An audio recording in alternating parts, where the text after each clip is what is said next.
how to know when it's that time. Coming up next on the Journal. From the north, south, east, and west, from the woodland and plains and waterways, come challenges and thrills and excitement for every member of the wilderness family. These are our stories, our adventures from the wild places, both near and far. All of our hits and misses, the memories, our time spent living the wild life. Join us. Come past the streetlights. Step into the real world. The world of the Wilderness Journal. The Journal is underwritten by your Cadillac area Kubota dealer, the Ina Store, with a full line of Kubota tractors, including the L2501 Compact and the Kubota RTV X850 Utility Series. The Ina Store in beautiful downtown Ina, Michigan. And by Avalon and Tahoe Pontoons. Whether it's family, or fishing, or just plain fun, everyone is proudly crafted right here in America. Avalon and Tahoe Pontoons. And by With over a century of experience in the Indiana and Michigan area, Reith Riley is a full-service asphalt paving company handling commercial, industrial, and privately owned paving projects of all sizes. To learn more about Reith Riley, and by Mads Outdoor Products. Not only a full-line boat and dock store, they can also custom design, fabricate, and manufacture a wide range of aluminum parts and fixtures. Mads Outdoor Products in Harrison and Cadillac, Michigan. and by viewers like you. Thank you. Hi, friends, and welcome. On today's adventure, we're headed out to the deer woods where I have to decide literally what to do. It's been a little slow through the middle of October, as it oftentimes is, but it's coming on Halloween, and according to my journal, this is one of the very best times to see older bucks on their feet just as the rut's starting to tick up. So I've got to decide, do I stick with the stand I've been in? It's paid off in the past, or is now the right time to chance a move? You know, I totally believe the choices we make and then the chances that do or don't appear because of those choices can make or break a deer season. And I also know that many of us are a little adverse to change. We want to stick with the stand that we know. It's been my lucky spot or whatever the reason. But the truth is, not making a choice can cost you an entire season. Hey, I'm your host, Kyle Randall. This is my Wilderness Journal, and we're going to have a look at some of my choices and how some of them turn out right now. I was feeling mighty confident in this stand choice last year. I had a nice buck working right in at my stand. And the closer he got, the more I was sure this was the old, short-tined, heavy-bodied 4-year-old 8-point. Another one of the deer that we'd really like to harvest. And this time, he was coming right at me. That is, until he made a left turn and passed behind me. I could draw my bow. I could certainly shoot him. He wasn't 10 yards away. Unfortunately, I couldn't get the camera around far enough to get it on him. All I could do was watch him walk away. He cut in right behind me. Not 15 yards. But I couldn't get the camera on him. And then when I got it out there, I didn't have a shot. It's a nice buck. A little later that morning, I watched a couple of youngsters pass behind me the same way that bigger buck had gone. And friends, as I watched them working their way off, I have to admit I was thinking about the deer and the chances that I'd already passed this season.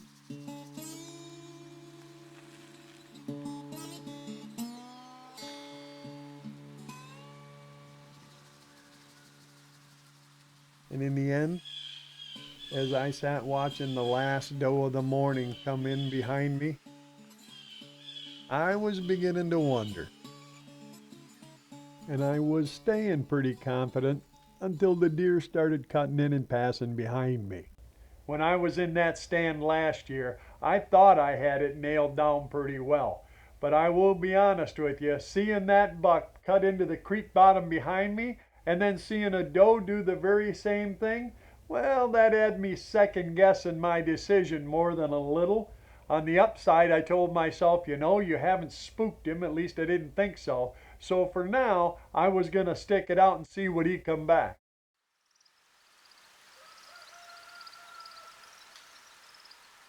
The starting of another day found me again in my tree watching some does feeding through the alfalfa. And I'd already promised myself on the way out there that if I got a good chance, I was definitely going to take a run at a deer. Time was winding down and I had to be on the road pretty quick. I did want the young guys to get a chance, but friends, with just days now before I had to leave for over a week, well, let's just say something had to give. And then, when all but one of the deer had left the field and it threw its head up and looked, here came my chance right up the field. In fact, it was running to me.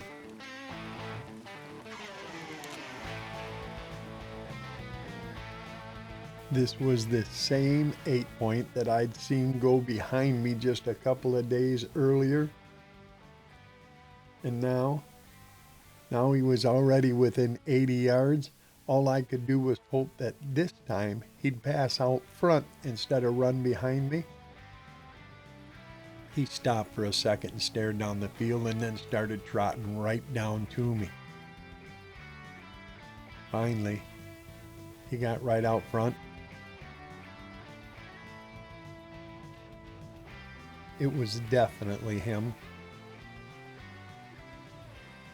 I made up my mind. He put his head down to feed.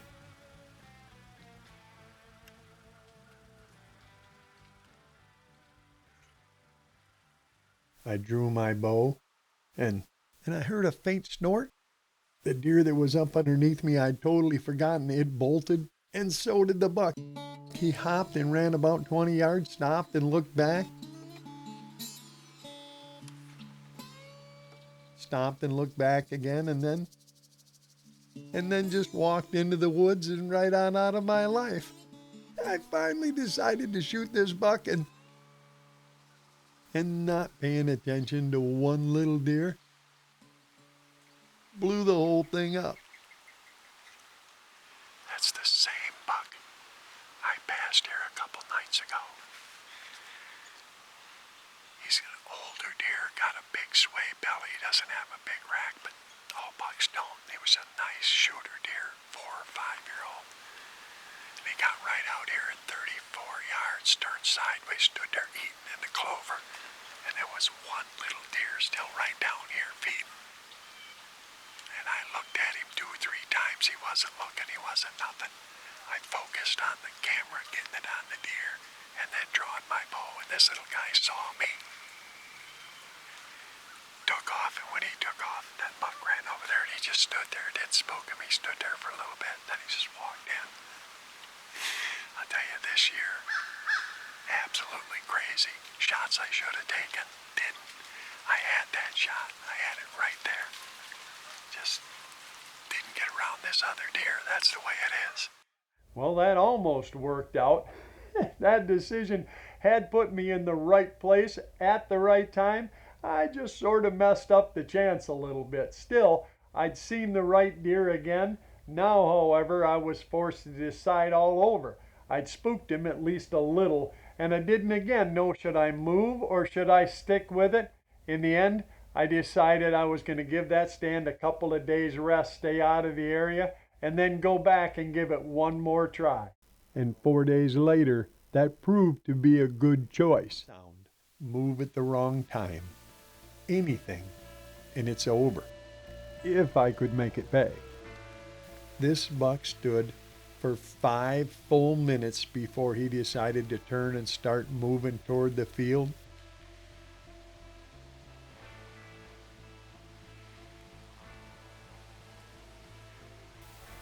Only to stop and go back again.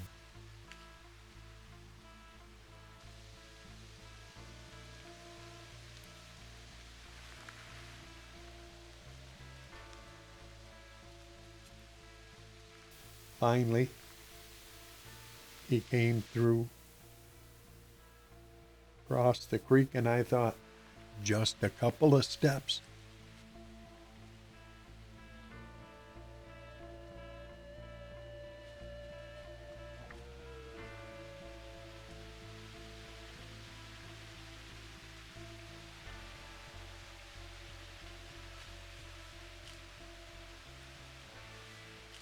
This, friends, is where most hunters fail. You have to be patient, even if, yeah, he looks right at you. Now it was truly joined. Any mistake, any little slip,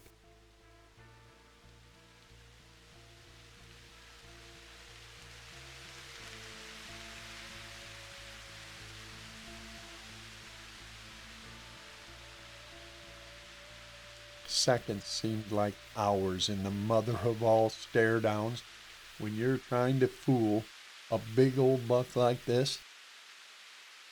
It is so hard, so nerve-wracking, and so much fun. And then he turned and walked off toward the field.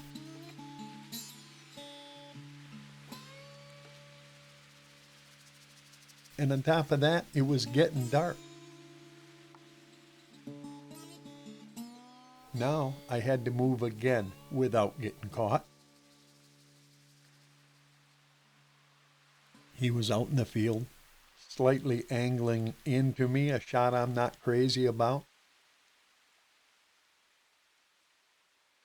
My tree was swaying. I remember thinking in my head, how am I going to time this shot? As my stand sways back and forth, I have to constantly adjust. And on top of that, I still don't have a good shot.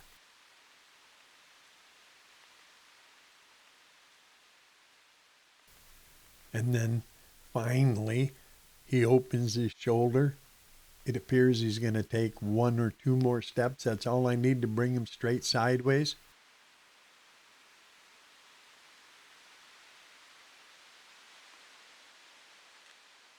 Remembering my mistake from a couple of days ago, I looked, checked the other deer. There are literally only minutes of camera light left. It's time. He picks his head up and I draw my bow again. It occurs to me my stand is still shaking. And it isn't even me making it move. I just start to squeeze the trigger on my release and he turns back into me. Now, after holding my bow for over a minute, I have to let it down, only to watch him turn again. At least now, I've got an angle.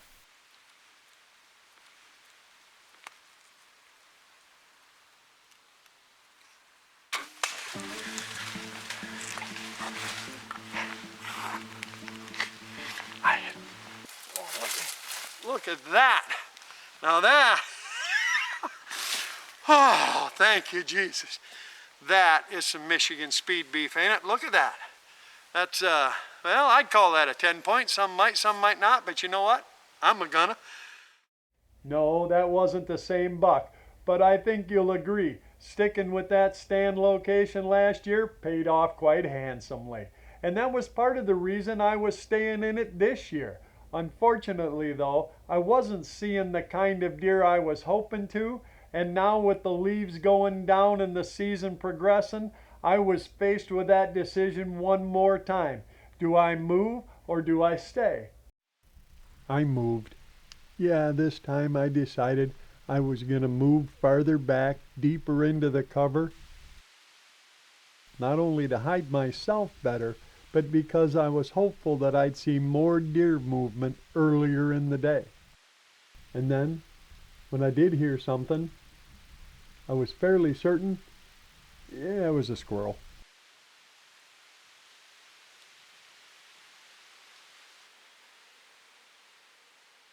And then when I heard him again, you know me though, I had to look. It was a deer. A small deer, but there was a little doe coming up through the woods down the old logging trail.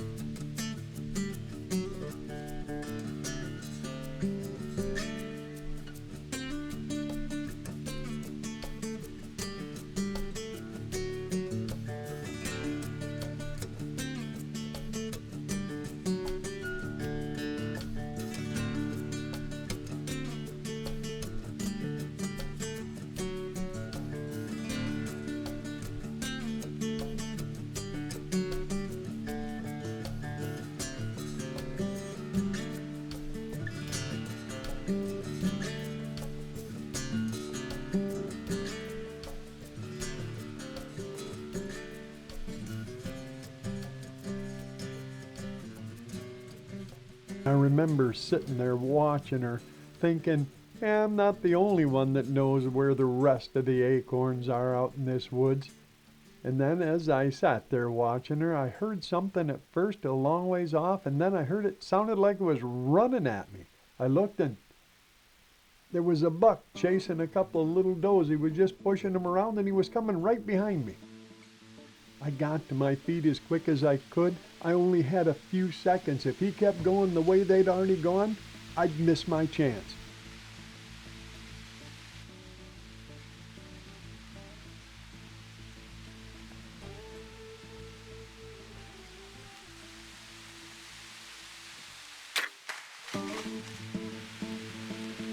I hit him. I think I hit him pretty good.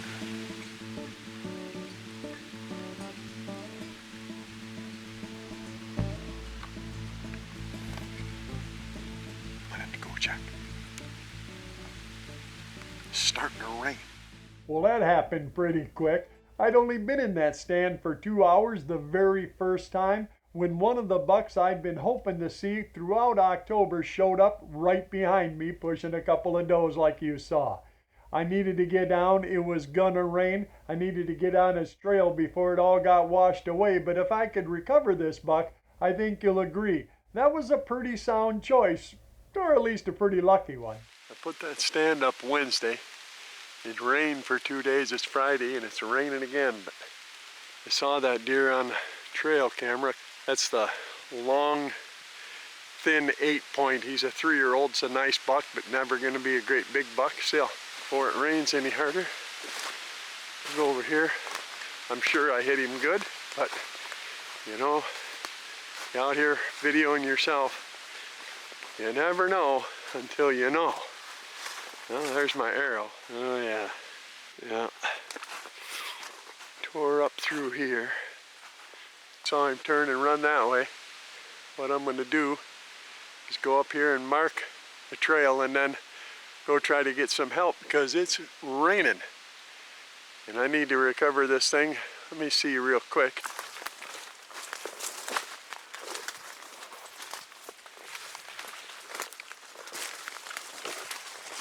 There's some more right there. I'm gonna have to put this up. It's starting to rain pretty good, but he couldn't have got far.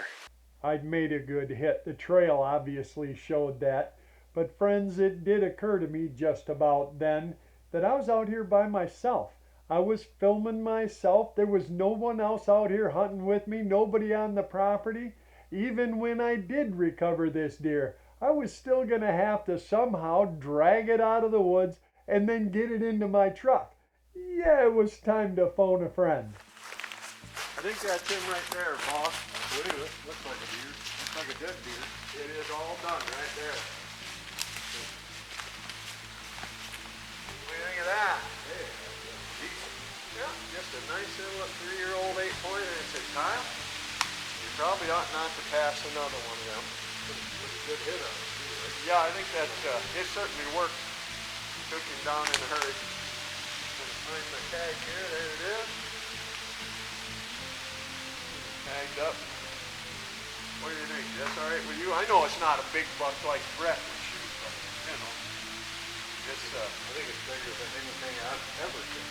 Oh, I don't know. It was good enough to fill a spot in the freezer for me. 4 and 4. And I think that makes it an 8-point, don't it? Yes, it does. I don't do the new math. You know what I mean? I'm old school, but we get a zip tie out here. Oh, I brought one somewhere. Yep, right there.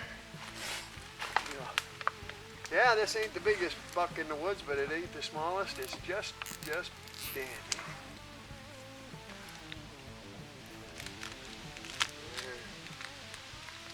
Wrapped on there so they can see it if they want to. Stick it back together, just something like that. And that makes it mine. That is a really nice deer. Excuse me. Still got a touch of the pneumonia. It's what you get, like I said, when you hang out in trees for 2 months. But Yeah. this fella come in. Actually, it's the 27th of October, and he was pushing a couple of does around. I was kind of surprised. This is not obviously the biggest buck on the farm, but he's the best one because he's mine. I like that one. He's just a 3-year-old 8-point. I'd seen this deer on trail camera. I recognize him for having them big long main beams.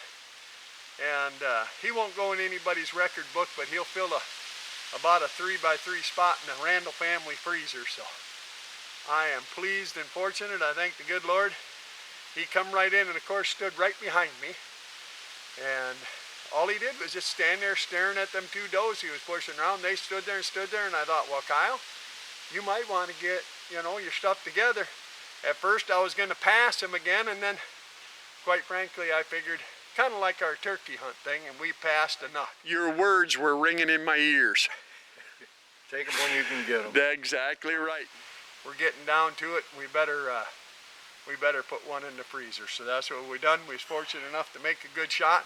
I truly appreciate you coming out here and helping me get him out of the woods. I'm too old to drag these big things myself, and this is a big deer. He ain't got a great rack, but he's definitely one of the 3-year-olds on the list, and I am pleased to have him.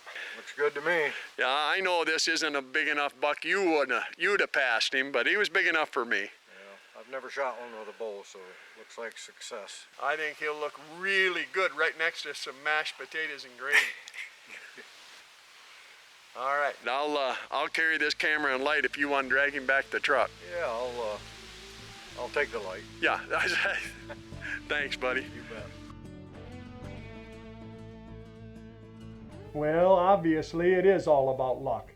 Yeah, and hard work, and about the willingness to make a change when you need to. It's also about good friends, and I want to thank again my good friend, Mr. Brett Harkins, for coming out and helping me recover that deer. I was out there videoing myself hunting alone, and it did occur to me that I might have some trouble getting that big boy out of the woods all by myself, so thanks again, Brett. I really appreciate the lift. Friends, don't be afraid of change. Listen to your heart. Listen to the woods and the deer. If it's time to move, you'll know it. I've always believed that if all you ever do is what you've already done, then all you should really expect to ever get is what you've already got. And if I can't convince you that sometimes you need to change things up, well, then I don't know how to help you. I just can wish you luck. And I truly believe that whether you stay or go, this is the chance, this is the season, and I hope I see some of you out there making good on your choices. And if I do, well, you know I'm going to stop and share that cup in a fire. And if I don't see you out there, friends, well, then you can bet I'll be waiting for you right back here so we can share another adventure from my wilderness journal.